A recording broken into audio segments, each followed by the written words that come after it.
ഈശോയുടെ പിറവിത്തിരുന്നാളിനായി ഒരുങ്ങിക്കൊണ്ടിരിക്കുകയാണല്ലോ.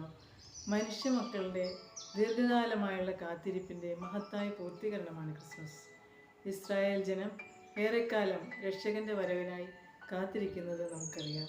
പ്രവാചക ഗ്രന്ഥങ്ങളായ യേശയ്യ, മിക്ക, ദാനിയേൽ തുടങ്ങിയ പുസ്തകങ്ങളിൽ രക്ഷകൻ്റെ വരവിനെക്കുറിച്ചും ഇസ്രായേലിനെ ഭരിക്കേണ്ട രാജാവിനെക്കുറിച്ചും ദൈവപുത്രനെക്കുറിച്ചുമൊക്കെ പ്രതിപാദിക്കുന്നുണ്ട്.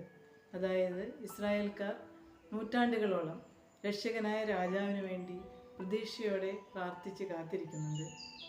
ഈ കാത്തിരിപ്പിൻ്റെ പൂർത്തീകരണം നടക്കുന്നത് ബെത്ലഹേമിലെ കാലിത്തൊഴുത്തിൽ ഉണ്ണീശോ ജാതനാകുന്നതോടെയാണ്.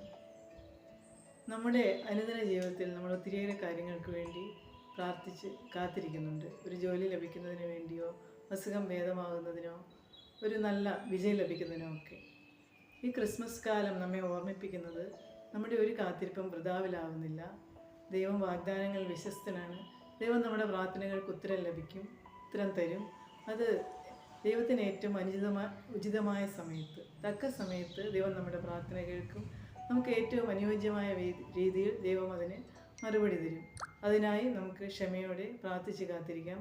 ഒപ്പം ഉണ്ണീശോയെ നമ്മുടെ എല്ലാവരുടെയും ഹൃദയങ്ങളിലേക്ക് സ്വീകരിക്കാൻ, അതിന് തക്ക ഒരു ഹൃദയം ഒരുക്കാൻ ഉള്ള അനുഗ്രഹത്തിനായി നമുക്ക് പ്രാർത്ഥിക്കാം. ഉണ്ണീശോ നമ്മുടെ ഹൃദയത്തിൽ വന്ന് പിറക്കുമ്പോൾ ദൈവത്തിൻ്റെ സകല വാഗ്ദാനങ്ങളും അതോടൊപ്പം തന്നെ നമുക്ക് ലഭിക്കും. എല്ലാവർക്കും നല്ലൊരു ക്രിസ്മസ് ആയിരിക്കട്ടെ എന്ന് ആശംസിക്കുന്നു.